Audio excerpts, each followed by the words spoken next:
হরে কৃষ্ণ। আজ 26শে আষাঢ় 1433 11ই জুলাই 2026 শনিবার একাদশী যোগিনী। এই যোগিনী একাদশীর দিন আমি ভাগবত পাঠ করছি। আজ আমি পাঠ করছি ভাগবতের চতুর্থ স্কন্দ দ্বিতীয় ভাগ সপ্তবিংশতি অধ্যায় পুরঞ্জনের নগরীতে চণ্ডবেগের আক্রমণ। কালকন্যার উপাখ্যানের শ্লোক 4 থেকে 5। হরে কৃষ্ণ কৃষ্ণ কৃষ্ণ হরে হরে, হরে রাম রাম রাম হরে হরে। শ্লোক 4। শয়ান উন্নদ্য মদ মহামনা মহার্হতল্পে মহিষী ভুজপদি তামেব বীর মনুতে পরং যতস্ত মোহভিভূত ন নিজং পরং চ যৎ। অনুবাদ: এইভাবে অত্যন্ত মোহাচ্ছন্ন হয়ে রাজা পুরঞ্জন উন্নত চেতনা সমন্বিত হওয়া সত্ত্বেও তার পত্নীর বাহুকে উপাধান করে মহামূল্য শয্যায় সর্বদা শয়ন করে রইলেন। এইভাবে তিনি সেই রমণীকে তার জীবনের পরম লক্ষ্য বলে মনে করতে লাগলেন। অজ্ঞানের দ্বারা অভিভূত হওয়ার ফলে তিনি আত্মোপলব্ধির তাৎপর্য এবং নিজেকে ও পরমেশ্বর ভগবানকে জানার মাহাত্ম্য উপলব্ধি করতে পারলেন না। তাৎপর্য: মানব জীবনের উদ্দেশ্য হচ্ছে আত্ম উপলব্ধি। প্রথমে নিজেকে উপলব্ধি করতে হয়, যা এই শ্লোকে নিজম বলে বর্ণিত হয়েছে। তারপর পরমাত্মাকে উপলব্ধি করতে হয়। কিন্তু কেউ যখন জড় বিষয়ে অত্যন্ত আসক্ত হয়ে পড়ে, তখন সে স্ত্রী সঙ্গকেই পরমার্থ বলে মনে করে। সেটি হচ্ছে জড় আসক্তির মূল। সেই অবস্থায় মানুষ নিজেকে অথবা পরমেশ্বর ভগবানকে উপলব্ধি করতে পারে না। শ্রীমদ্ ভাগবতে 5.5.2 তাই বলা হয়েছে, মহৎ সেবাং দারো মাহুর্বিমুক্তেস্তমোদ্দারং যোশীতং সঙ্গী সঙ্গম। কেউ যদি মহাত্মাদের বা ভক্তদের সঙ্গ করে, তাহলে তার মুক্তির দ্বার খুলে যায়। কিন্তু সে যদি স্ত্রী সঙ্গের প্রতি অথবা স্ত্রী সঙ্গীর সঙ্গের প্রতি, অর্থাৎ প্রত্যক্ষভাবে অথবা পরোক্ষভাবে স্ত্রীলোকদের প্রতি অত্যন্ত আসক্ত হয়ে পড়ে, তাহলে তমোদ্দারম বা নরকের গভীরতম অন্ধকারাচ্ছন্ন প্রদেশের দ্বার খুলে যায়। রাজা পুরঞ্জন ছিলেন একজন মহান আত্মা, অত্যন্ত বুদ্ধিমান এবং উন্নত চেতনা সমন্বিত। কিন্তু রমণীর প্রতি অত্যন্ত আসক্ত হয়ে পড়ার ফলে তার চেতনা আচ্ছাদিত হয়ে গিয়েছিল। আধুনিক যুগে মানুষের চেতনা মদ মাংস মেয়ে মানুষের দ্বারা অত্যন্ত আচ্ছাদিত হয়ে পড়েছে। তার ফলে মানুষ আত্ম উপলব্ধির পথে অগ্রসর হতে সম্পূর্ণ অক্ষম। আত্ম উপলব্ধির পথে প্রথম পদক্ষেপ হচ্ছে নিজেকে দেহের অতীত চিন্ময় আত্মারূপে জানা।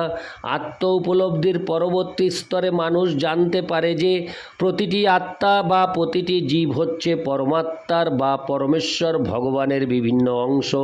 সেই কথা ভগবদ্ গীতায় 15:7 প্রতিপন্ন হয়েছে। মমৈবাংশ জীবলোকে জীবভূতঃ সনাতন মনষষ্টানীন্দ্রিয়াণি প্রকৃতিস্থানি কর্ষতি। এই জড়া প্রকৃতিতে সমস্ত জীবেরাই হচ্ছে আমার সনাতন বিভিন্ন অংশ। জড় জগতে আবদ্ধ হয়ে পড়ার ফলে তারা মনসই 6টি ইন্দ্রিয়ের দ্বারা এই প্রকৃতিতে অত্যন্ত কঠোর সংগ্রাম করছে। সমস্ত জীবেরাই হচ্ছে পরমেশ্বর ভগবানের বিভিন্ন অংশ। দুর্ভাগ্যবশত আধুনিক সভ্যতায় স্ত্রী পুরুষ উভয়কে জীবনের শুরু থেকেই পরস্পরের প্রতি আকৃষ্ট হতে দেওয়া হচ্ছে এবং তার ফলে তারা আত্ম উপলব্ধির পথে উন্নীত হতে সম্পূর্ণ অক্ষম। তারা জানে না যে মনুষ্য জীবনের সবচাইতে বড় শক্তি হচ্ছে আত্ম উপলব্ধি লাভ করতে পারা। সর্বদা অন্তরে মেয়েদের কথা চিন্তা করা, মূল্যবান শয্যায় স্ত্রী সঙ্গে শয়ন করারই সামিল। হৃদয়টি হচ্ছে শয্যা এবং সেটি হচ্ছে সবচাইতে মূল্যবান শয্যা। মানুষ যখন মেয়ে মানুষ ও টাকা পয়সার কথা চিন্তা করে তখন সে প্রেমিকা অথবা পত্নীর ভুজলতায় শয়ন করে। এইভাবে প্রবলভাবে যৌন জীবনে লিপ্ত হওয়ার ফলে সে আত্মা উপলব্ধির অযোগ্য হয়ে যায়। ইতি শ্লোক 4। শ্লোক 5।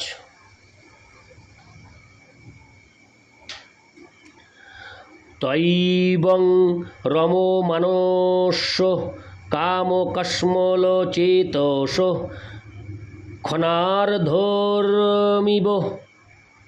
হরে কৃষ্ণ। ক্ষণার্ধমিব রাজেন্দ্র ব্যতিক্রান্তং নবং বয়। অনুবাদ: হে মহারাজ প্রাচীন বর্হিষৎ, এইভাবে রাজা পুরঞ্জন কাম ও পাপপূর্ণ হৃদয়ে তার পত্নীর সঙ্গে রতিসুখ উপভোগ করতে লাগলেন এবং এইভাবে তার নবযৌবন ক্ষণার্ধের মতো অতিক্রান্ত হয়ে গেল। তাৎপর্য: শ্রীল গোবিন্দ দাস ঠাকুর গেয়েছেন, এ ধন যৌবন পুত্র পরিজন ইথে কি আছে পরতিতীরে। কমল দল জল জীবন টলমল ভজহু হরিপদ নীতিরে। এই শ্লোকটিকে হরে কৃষ্ণ এই শ্লোকটিতে শ্রীল গোবিন্দদাস ঠাকুর বলেছেন যে যৌবনের যে কামভোগ তাতে কোনো আনন্দ নেই। যৌবনে মানুষ নানা প্রকার ইন্দ্রিয় সুখভোগের জন্য অত্যন্ত কামার্ত হয়। ইন্দ্রিয়ের বিষয়গুলি হচ্ছে রূপ, রস, গন্ধ, শব্দ ও স্পর্শ। আধুনিক বৈজ্ঞানিক উপায় অথবা বৈজ্ঞানিক সভ্যতার প্রগতি এই 5টি ইন্দ্রিয়কে উপভোগ করতে মানুষকে অনুপ্রাণিত করছে। এখনকার ছেলেমেয়েরা সুন্দর রূপ দর্শন করতে, রেডিওতে জড়জাগতিক সংবাদ ও ইন্দ্রিয় তৃপ্তিজনক গান শুনতে, সুন্দর ফুলের সৌরভ গ্রহণ করতে এবং যুবতী রমণীর হরে কৃষ্ণ যুবতী রমণীর কোমল শরীর বা স্তন স্পর্শ করতে এবং ক্রমে ক্রমে জননেন্দ্রিয় স্পর্শ করতে অত্যন্ত আগ্রহী। এগুলি পশুদের কাছেও অত্যন্ত সুখদায়ক। তাই মানব সমাজে ইন্দ্রিয়ের এই 5টি বিষয় উপভোগের বিধিনিষেধ রয়েছে। কেউ যদি সেগুলি অনুসরণ না করে তাহলে সে ঠিক একটি পশুর মতো হয়ে যায়। তাই এই শ্লোকে বিশেষভাবে উল্লেখ করা হয়েছে কাম কস্মল চেতস। রাজা পুরঞ্জনের চেতনা কামবাসনা ও পাপকর্মের দ্বারা কলুষিত হয়ে গিয়েছিল। পূর্ববর্তী শ্লোকে উল্লেখ করা হয়েছে যে পুরঞ্জন যদিও উন্নত চেতা ছিলেন তবুও তিনি সর্বক্ষণ তার পত্নীর সঙ্গে কোমল শয্যায় শয়ন করে থাকতেন। তা ইঙ্গিত করে যে তিনি রতিক্রিয়ায় অত্যধিক লিপ্ত ছিলেন। এই শ্লোকে নবং বয় শব্দটিও তাৎপর্যপূর্ণ। নবযৌবন বলতে জীবনের 16 থেকে 30 বছর পর্যন্ত বয়সকে বোঝায়। জীবনের এই 14-15 বছর অত্যন্ত প্রবলভাবে ইন্দ্রিয়গুলিকে উপভোগ করা যায়। এই বয়সে মানুষ মনে করে যে সে এইভাবে চিরকাল ইন্দ্রিয় সুখভোগ করে যেতে পারবে। কিন্তু কাল ও জোয়ার কারও প্রতীক্ষা করে না। যৌবনকাল অতি শীঘ্র অতিবাহিত হয়ে যায়। যে মানুষ যৌবনকালে পাপকর্ম করে জীবন অতিবাহিত করে, যৌবন অতিক্রান্ত হয়ে গেলে সে অত্যন্ত বিষাদ হরে কৃষ্ণ সে অত্যন্ত নিরাশ এবং মোহাচ্ছন্ন হয়ে পড়ে। যারা কোনো রকম পারমার্থিক শিক্ষা লাভ করেনি তাদের কাছেই যৌবনের জড় সুখ বিশেষভাবে সুখকর বলে মনে হয়।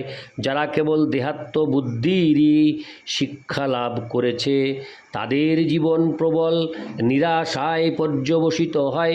কারণ জড় সুখ 40 বছরের মধ্যেই শেষ হয়ে যায়। 40 বছরের পর তাকে এক নৈরাশ্যপূর্ণ জীবন অতিবাহিত করতে হয়, কারণ তার কোনো রকম পারমার্থিক জ্ঞান নেই। এই প্রকার মানুষদের কাছে যৌবন ক্ষণার্ধের মতো অতিক্রান্ত হয়ে যায়। ঠিক তেমনি রাজা পুরঞ্জনের পত্নীর ভুজলতায় শয়ন করার সুখ অতি শীঘ্র অতিক্রান্ত হয়েছিল। কামকস্মল চেতস শব্দটি সূচিত করে যে প্রকৃতির নিয়মে মনুষ্য জীবনে অসংযতভাবে ইন্দ্রিয় সুখ ভোগের হরে কৃষ্ণ অসংযতভাবে তার ইন্দ্রিয় সুখ ভোগ করে তাহলে তা পাপে পর্যবসিত হয়। পশুরা প্রকৃতির নিয়ম লঙ্ঘন করে না। বছরের কোনো বিশেষ মাসে পশুদের যৌন আবেদন অত্যন্ত প্রবল হয়। সিংহ অত্যন্ত শক্তিশালী, সে মাংসাশী এবং অত্যন্ত বলবান, কিন্তু সে বছরে কেবল একবার যৌন সঙ্গ উপভোগ করে। তেমনি ধর্মীয় অনুশাসন অনুসারে স্ত্রী ঋতুমতী হলে মানুষের কেবল মাসে একবার স্ত্রী সঙ্গ করার নির্দেশ দেওয়া হয়েছে।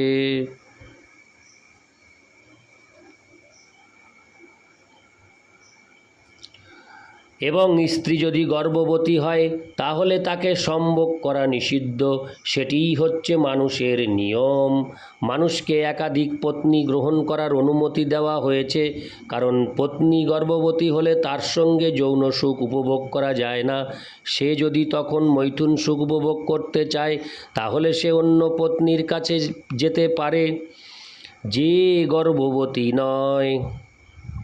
এই নিয়মগুলি মনুসংহিতা ও অন্যান্য শাস্ত্রে উল্লেখ করা হয়েছে। এই সমস্ত নিয়ম এবং শাস্ত্র মানুষদের জন্য। কেউ যদি এই নিয়মগুলি লঙ্ঘন করে তাহলে তার পাপ হয়, অর্থাৎ অনিয়ন্ত্রিত ইন্দ্রিয় সুখ হচ্ছে পাপ কর্ম। অবৈধ স্ত্রী সঙ্গ বলতে শাস্ত্রের নিয়ম লঙ্ঘন করে স্ত্রী সঙ্গ করাকে বোঝায়। কেউ যখন শাস্ত্র বা বেদের নিয়ম লঙ্ঘন করে তখন সে পাপ কর্ম করে। যারা পাপ কর্মে লিপ্ত তারা তাদের চেতনার পরিবর্তন সাধন করতে পারে না। আমাদের প্রকৃত কর্তব্য হচ্ছে কস্মল বা পাপপূর্ণ চেতনাকে পরম পবিত্র কৃষ্ণ চেতনায় পরিবর্তিত করা। ভগবদ্ গীতায় সেই সম্বন্ধে বলা হয়েছে, পরং ব্রহ্ম পরং ধাম পবিত্রং পরমং ভবান। শ্রীকৃষ্ণ হচ্ছেন পরম পবিত্র, এবং আমরা যদি আমাদের চেতনাকে জড়সুখ থেকে কৃষ্ণতে পরিবর্তন করি তাহলে আমরা পবিত্র হতে পারি। এই পন্থাটিকে শ্রী চৈতন্য মহাপ্রভু চেতোদর্পণ মার্জনম বা চিত্তরূপ দর্পণ মার্জন করার পন্থা বলে বর্ণনা করেছেন। হরে কৃষ্ণ। 5 ইতি শ্লোক 5। হরে কৃষ্ণ কৃষ্ণ কৃষ্ণ হরে হরে, হরে রাম রাম রাম হরে হরে। হরে কৃষ্ণ।